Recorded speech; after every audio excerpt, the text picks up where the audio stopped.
ଆଜିର ପ୍ରଥମ ଖବର। ରାଜ୍ୟ ସରକାରୀ କର୍ମଚାରୀଙ୍କ ପାଇଁ ବଡ଼ ଖୁସି ଖବର। ବଢ଼ିଲା ଡିଏ ଏପ୍ରିଲ 1ରୁ ଖାତାକୁ ଆସିବ। ସରକାରୀ କର୍ମଚାରୀଙ୍କ ପାଇଁ ଖୁସି ଖବର। ଶୁକ୍ରବାର ତ୍ରିପୁରା ବିଧାନସଭାରେ 2025-26 ଆର୍ଥିକ ବର୍ଷ ପାଇଁ ବଜେଟ୍ ଉପସ୍ଥାପନା କରୁଥିବା ବେଳେ ମୁଖ୍ୟମନ୍ତ୍ରୀ ମାଣିକ ସାହା ରାଜ୍ୟର ସରକାରୀ କର୍ମଚାରୀ ଏବଂ ପେନ୍ସନଭୋଗୀଙ୍କ ପାଇଁ ମହଙ୍ଗା ଭତ୍ତା ଡିଏ ବୃଦ୍ଧି କରିବାକୁ ଘୋଷଣା କରିଛନ୍ତି। ତ୍ରିପୁରା ସିଏମ୍ ଗୃହରେ କହିଛନ୍ତି ଯେ ଡିଏକୁ 30%ରୁ 33%କୁ ବୃଦ୍ଧି କରାଯାଇଛି, ଯାହା ଏପ୍ରିଲ 1, 2025ରୁ କାର୍ଯ୍ୟକାରୀ ହେବ। ପରବର୍ତ୍ତୀ ଖବର। ପ୍ରଥମ ଥର ଭିଡ଼ିଓ ଜାରି କରି ମୋଦିଙ୍କ ବିରୋଧରେ ଗର୍ଜିଲେ ନବୀନ। ତାମିଲନାଡୁ ମୁଖ୍ୟମନ୍ତ୍ରୀ ଏବଂ ଦ୍ରାବିଡ଼ ମୁନେତ୍ରୀ କାଜାଗମ ଡିଏମ୍କେ ସଭାପତି ଏମ୍କେ ଷ୍ଟାଲିନଙ୍କ ନେତୃତ୍ୱରେ ସୀମା ନିର୍ଦ୍ଧାରଣ ଉପରେ ମିଳିତ କାର୍ଯ୍ୟ କମିଟି ଜିଏସିର ପ୍ରଥମ ବୈଠକ ଶନିବାର ଚେନ୍ନାଇରେ ଅନୁଷ୍ଠିତ ହୋଇଯାଇଛି। ବୈଠକର ଅଧ୍ୟକ୍ଷତା କରି ଏମ୍କେ ଷ୍ଟାଲିନ କହିଛନ୍ତି ଯେ ନିରପେକ୍ଷ ସୀମା ନିର୍ଦ୍ଧାରଣ ଉପରେ ମିଳିତ କାର୍ଯ୍ୟ କମିଟି ବୈଠକରେ ଆମ ସହିତ ଯୋଗ ଦେଇଥିବା କେରଳ, କର୍ଣ୍ଣାଟକ, ଆନ୍ଧ୍ରପ୍ରଦେଶ, ତେଲେଙ୍ଗାନା, ଓଡ଼ିଶା, ପଶ୍ଚିମବଙ୍ଗ ଏବଂ ପଞ୍ଜାବର ନେତାମାନଙ୍କୁ ମୁଁ ହୃଦୟର ସହିତ ସ୍ୱାଗତ କରୁଛି। ପରବର୍ତ୍ତୀ ଖବର। ଓଡ଼ିଶା ରାଜ୍ୟ ସଡ଼କ ନୀତି 2025କୁ ଅନୁମୋଦନ। ଗଠନ ହେବ ରାଜ୍ୟ ରାଜପଥ କର୍ତ୍ତୃପକ୍ଷ। ରାଜ୍ୟ କ୍ୟାବିନେଟ୍ ଓଡ଼ିଶା ରାଜ୍ୟ ସଡ଼କ ନୀତି 2025ର ପ୍ରସ୍ତାବକୁ ଅନୁମୋଦନ କରିଛନ୍ତି। ଏହା ସମଗ୍ର ଓଡ଼ିଶାରେ ରାସ୍ତା ନେଟୱାର୍କର ପ୍ରଭାବଶାଳୀ କାର୍ଯ୍ୟାନ୍ୱୟନ ଏବଂ ତଦାରଖ ପାଇଁ ପରିକଳ୍ପନା କରାଯାଇଛି। ଏହି ନୀତି ଏକ ଗୁଣାତ୍ମକ ସଡ଼କ ନେଟୱାର୍କ ପାଇଁ ଏକ ଢାଞ୍ଚା ପ୍ରଦାନ କରିବ, ଯାହା ଜନସାଧାରଣଙ୍କ ବିଭିନ୍ନ ଦ୍ରବ୍ୟର ସୁରକ୍ଷିତ, ସ୍ଥାୟୀ ଏବଂ ଦକ୍ଷ ପରିବହନ ପାଇଁ ସଡ଼କ ପଥର ସମନ୍ୱିତ ବିକାଶକୁ ଏକ ସୁବ୍ୟବସ୍ଥିତ ବ୍ୟବସ୍ଥା ସୁନିଶ୍ଚିତ କରିବ। ପରବର୍ତ୍ତୀ ଖବର। ଗରିବଙ୍କ ପାଇଁ ଆସୁଥିବା ରାସନ ଚାଉଳ ନେଉଥିଲେ ବ୍ଲକ ଚେୟାରମ୍ୟାନ୍। ଟିଟିଲାଗଡ଼ ବ୍ଲକ ଅଧ୍ୟକ୍ଷା ଗରିବ ଶ୍ରେଣୀର ଲୋକମାନଙ୍କ ପାଇଁ ଆସୁଥିବା ରାସନ ଚାଉଳ ବର୍ଷ ବର୍ଷ ଧରି ନେଉଥିବା ଘଟଣା ସାମ୍ନାକୁ ଆସିଛି।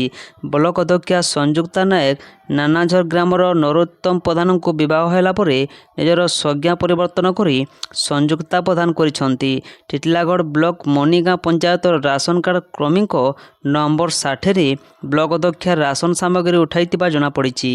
ପରବର୍ତ୍ତୀ ଖବର। ବିଜେପି ବିଧାୟକଙ୍କୁ ଟେକି ଟେକି ଗୃହରୁ ବାହାର କଲେ ମାର୍ଶାଲ। 6 ମାସ ପାଇଁ 18 ସଦସ୍ୟ ନିଲମ୍ବିତ। ବିଶୃଙ୍ଖଳିତ ଆଚରଣ ପାଇଁ କର୍ଣ୍ଣାଟକ ବିଧାନସଭାରୁ ବିଜେପିର 18 ଜଣ ବିଧାୟକଙ୍କୁ ନିଲମ୍ବନ କରାଯାଇଛି। ବାଚସ୍ପତି ୟୁଟି ଖାଦେର ଫରିଦ ବିଜେପି ବିଧାୟକଙ୍କୁ ଗୃହରୁ 6 ମାସ ପାଇଁ ନିଲମ୍ବନ କରିବା ସହିତ ମାର୍ଶାଲ ଲଗାଇ ସେମାନଙ୍କୁ ଗୃହରୁ ବାହାର କରିଦେଇଛନ୍ତି। ମାର୍ଶାଲମାନେ ବିଧାୟକମାନଙ୍କୁ ଟେକି ଟେକି ଗୃହ ବାହାରେ ଛାଡ଼ିଥିଲେ। ପରବର୍ତ୍ତୀ ଖବର। ବିଜୁଳି ଘଡ଼ଘଡ଼ି ସହ କୁଆପଥର ବର୍ଷା ପାଇଁ ରାଜ୍ୟର ବିଭିନ୍ନ ଜିଲ୍ଲାକୁ ଅରେଞ୍ଜ ଓ ୟେଲୋ ଆଲର୍ଟ। ରାଜ୍ୟରେ କାଳବୈଶାଖୀ ପ୍ରଭାବରେ ବିଭିନ୍ନ ସ୍ଥାନରେ ବିଜୁଳି ଘଡ଼ଘଡ଼ି ସହ କୁଆପଥର ବର୍ଷା ଲାଗି ରହିଛି। ବିଶେଷ ଭାବରେ ଉତ୍ତର ଓଡ଼ିଶାର ବିଭିନ୍ନ ଅଞ୍ଚଳ ଏଥିରେ ପ୍ରଭାବିତ ହୋଇଛି। ଗତ 24 ଘଣ୍ଟା ମଧ୍ୟରେ ସର୍ବାଧିକ ବର୍ଷା ମୟୂରଭଞ୍ଜର ବାଙ୍ଗିରିପୋଷିରେ 42.8 ମିମି ରେକର୍ଡ ହୋଇଛି। ଏହାସହ ମୟୂରଭଞ୍ଜର କିଛି ସ୍ଥାନରେ କୁଆପଥର ବର୍ଷାରେ ଅନେକ କ୍ଷତିଗ୍ରସ୍ତ ହୋଇଛନ୍ତି। ପରବର୍ତ୍ତୀ ଖବର। ଆରମ୍ଭ ହେବ ପ୍ରସିଦ୍ଧ ଦଣ୍ଡନାଚ। ଅଶ୍ଳୀଳତା ଉପରେ ଲାଗିଲା କଟକଣା। କିଛି ଦିନ ପରେ ଆରମ୍ଭ ହେବ ଗଞ୍ଜାମ ଜିଲ୍ଲାର ପ୍ରସିଦ୍ଧ ଦଣ୍ଡନାଚ। ଦଣ୍ଡନାଚରେ ଆଉ ଅଶ୍ଳୀଳ ନୃତ୍ୟଗୀତ ପରିବେଷଣ କରାଯିବ ନାହିଁ। ବ୍ରହ୍ମପୁର ମହାନଗରର ଦଣ୍ଡନାଚ ମହାସଂଘ ଏହି ନିଷ୍ପତ୍ତି ନେଇଛି। ଏହାକୁ ସବୁ ମହଲର ଲୋକ ସ୍ୱାଗତ କରିଛନ୍ତି। ଆସନ୍ତା 25 ତାରିଖରୁ ଆରମ୍ଭ ହେବ ଗଞ୍ଜାମ ଜିଲ୍ଲାର ପ୍ରସିଦ୍ଧ ଦଣ୍ଡନାଚ। ପରବର୍ତ୍ତୀ ଖବର। 2026-27ରୁ ନୂଆ ସିଲାବସ୍ ଲାଗୁ ହେବ। 2026-27ରୁ ନୂଆ ସିଲାବସ୍ ଲାଗୁ ହେବ, ଏନେଇ ସୂଚନା ଦେଇଛନ୍ତି ଗଣଶିକ୍ଷା ମନ୍ତ୍ରୀ ନିତ୍ୟାନନ୍ଦ ଗଣ୍ଡ। ସେ କହିଛନ୍ତି 2026-27 ଶିକ୍ଷାବର୍ଷରେ ନୂଆ ସିଲାବସ୍ ଲାଗୁ ହେବ। ଏନ୍ଇପି ଲାଗୁ ପରେ ସିଲାବସ୍ ପରିବର୍ତ୍ତନ ପାଇଁ କମିଟି ଗଠନ ହୋଇଛି। ପ୍ରଥମରୁ ଅଷ୍ଟମ ଶ୍ରେଣୀ ଯାଏଁ ସିଲାବସ୍ ବଦଳିବ। ଆମ ଭାଷା, ସଂସ୍କୃତି ଓ ଐତିହ୍ୟକୁ ଆଧାର କରି ନୂଆ ରୂପରେ ଆସିବ ନୂଆ ସିଲାବସ୍। ପରବର୍ତ୍ତୀ ଖବର। ଇଦ୍ ପାଇଁ ଅମିତ ଶାହାଙ୍କ ପଶ୍ଚିମବଙ୍ଗ ଗସ୍ତ ସ୍ଥଗିତ। ଖୁବ୍ ଶୀଘ୍ର ପ୍ରକାଶ ପାଇବ ନୂଆ କାର୍ଯ୍ୟସୂଚୀ। ଇଦ୍ ଯୋଗୁଁ କେନ୍ଦ୍ର ଗୃହମନ୍ତ୍ରୀ ଅମିତ ଶାହାଙ୍କ ପଶ୍ଚିମବଙ୍ଗ ଗସ୍ତ ସ୍ଥଗିତ ରହିଛି। ମାର୍ଚ୍ଚ 29 ଏବଂ 30ରେ ଅମିତ ଶାହା ପଶ୍ଚିମବଙ୍ଗ ଗସ୍ତ କରିବାର ଥିଲା। ତେବେ ଶାହାଙ୍କ ଗସ୍ତ ସ୍ଥଗିତ ରହିଛି ବୋଲି ରାଜ୍ୟ ବିଜେପି ସଭାପତି ସୁକାନ୍ତ ମଜୁମଦାର ସୂଚନା ଦେଇଛନ୍ତି। 29 ମାର୍ଚ୍ଚରେ କୋଲକାତାରେ ପହଞ୍ଚିବା ପରେ ପରଦିନ ଦଳୀୟ ସାଂଗଠନିକ କାର୍ଯ୍ୟକ୍ରମରେ ଯୋଗଦେବାର କାର୍ଯ୍ୟକ୍ରମ ଥିଲା, କିନ୍ତୁ ଇଦ୍ ଯୋଗୁଁ ଶାହାଙ୍କ ଗସ୍ତକୁ ସ୍ଥଗିତ ରଖାଯାଇଛି। ପରବର୍ତ୍ତୀ ଖବର। ଆଜିର ସୁନା ଦର। ଭୁବନେଶ୍ୱରରେ 90,000 ତଳକୁ ଖସିଲା ସୁନା ଦର। ଜାଣନ୍ତୁ କେତେ ରହିଛି 10 ଗ୍ରାମ ଗୋଲ୍ଡ ମୂଲ୍ୟ। ଲଗାତାର ସୁନା ଦର ବଢ଼ିବା ପରେ ଆଜି ରାଜଧାନୀ ଭୁବନେଶ୍ୱରରେ ସୁନାର ମୂଲ୍ୟ କମିଥିବା ନଜର ଆସିଛି। କିଛି ଦିନ ତଳେ ସୁନା ଦର 90,000 ଛୁଇଁଛି। ଏହା ଲୋକଙ୍କ ମୁଣ୍ଡ ବିନ୍ଧାର କାରଣ ସାଜିଛି। ତେବେ ଆଜି ସୁନାର ଦର 400 ଟଙ୍କା ପାଖାପାଖି କମିଛି। ଏହା ଲୋକଙ୍କୁ ସାମାନ୍ୟ ଆଶ୍ୱସ୍ତି ମିଳିଛି। 22 କ୍ୟାରେଟ୍ ସୁନା ଦର। ଆଜି ରାଜଧାନୀ ଭୁବନେଶ୍ୱରରେ 22 କ୍ୟାରେଟ୍ ସୁନା ଦର 10 ଗ୍ରାମ ପିଛା 82,300 ଟଙ୍କା ରହିଛି। ପରବର୍ତ୍ତୀ ଖବର। ଗଞ୍ଜାମରେ ଅଦିନିଆ ବର୍ଷା, ଖଣ୍ଡଦେଉଳି ପଞ୍ଚୁଦୋଳ ଯାତ୍ରା ପ୍ରଭାବିତ। 3 ଦିନ ଧରି ଲଗାଣ ବର୍ଷା ହେବ ବୋଲି ପାଣିପାଗ ବିଭାଗ ଯେଉଁ ପୂର୍ବାନୁମାନ କରିଥିଲା ତାହା ସତ ହୋଇଛି।